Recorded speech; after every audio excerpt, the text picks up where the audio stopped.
2.91 करोड़, इनको एक बार पुनः हम दिखवाना चाह रहे हैं।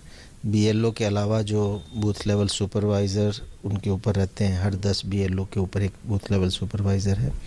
इसके अलावा अन्य अधिकारियों को भी ज़िला निर्वाचन अधिकारी लगाएंगे, ये हमने कहा है।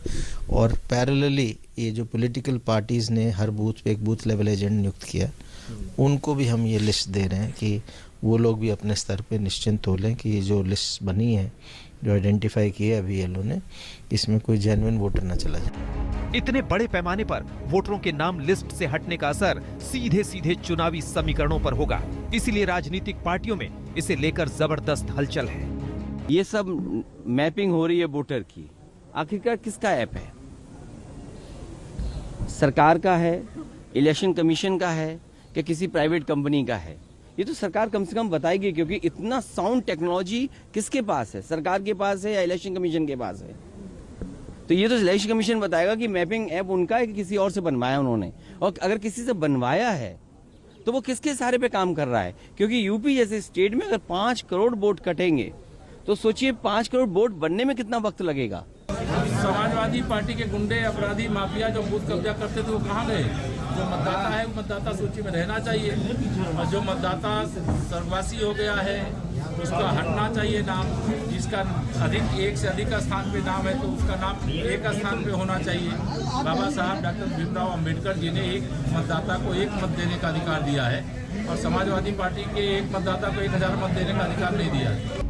तो अब सबकी निगाहें दिल्ली की तरफ टिकी है। खबर है कि आज चुनाव आयोग की बैठक हो सकती है। इसमें तारीख बढ़ाने पर विचार हो सकता है। कुमार अभिषेक, लखनऊ, आज तक। कुमार अभिषेक हमारे साथ हमारे सहयोगी इस वक्त जुड़ चुके हैं। कुमार अभिषेक, क्योंकि उत्तर प्रदेश बड़ा राज्य है और ऐसे में एसआईआर की जो प्रक्रिया है स्वाभाविक तौर पर और समय लगेगा, लेकिन चुनाव आयोग की तरफ से जो डेडलाइन दी गई थी, क्या इसको भापा नहीं गया कि इतने से वक्त पर इतना हो भी पाएगा या नहीं हो पाएगा? अब बात जब समय सीमा बढ़ाने की हो रही है, डिमांड तो 14 दिन की है, क्या पहले 7 दिन ही मिलेंगे या 14 दिन मिलेंगे? क्या नजर आता है और कब तक इसका फैसला हो जाएगा?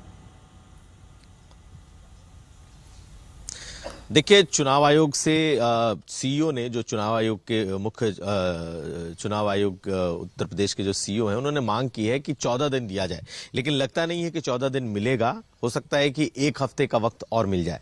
दरअसल चुनाव आयोग को भी अंदाजा नहीं था कि इतने ज्यादा लोग अनडिटेक्टेबल आएंगे, यानी कि 15 से 16 करोड़ की आबादी है और उसमें भी लगभग 3 करोड़ 2 करोड़ 91 लाख लोग अनडिटेक्टेबल हैं, उनकी पहचान नहीं हो पा रही है, उनके फॉर्म नहीं आ पाए हैं। ये ठीक है, 48 लाख लोग इसमें मरे हैं पिछले 20 सालों में, लेकिन तकरीबन 1,27,000 लोग ऐसे हैं जो कि पूरी तरीके से यहां से शिफ्ट हो चुके हैं।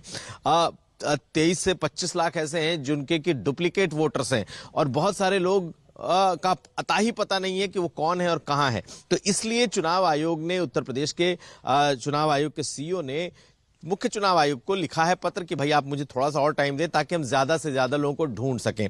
देखिए, जो डिजिटाइजेशन का प्रोसेस है वो पूरा हो जाएगा लगभग 100%। कल खुद जो सीईओ हैं उन्होंने जब बात की थी तो उन्होंने साफ साफ आज तक को बताया था कि हमारा डिजिटाइजेशन पूरा हो जाएगा, लेकिन लगभग 80 से 81% ही जो एसआईआर फॉर्म है वो वापस आए हैं। तो एक बहुत बड़ी तादाद ऐसी, आप 20% मान लीजिए कि लोगों के नाम नहीं होंगे, कटेंगे और उन्हें ढूंढने की कोशिश होगी। तो ये एक बड़ा लौटूंगी आपके पास। संजय शर्मा भी मेरे सहयोगी जुड़ गए। संजय, आज चुनाव आयोग की बैठक होनी है और इस मामले पर फैसला आज ही आ जाएगा या थोड़ा वक्त लग सकता है?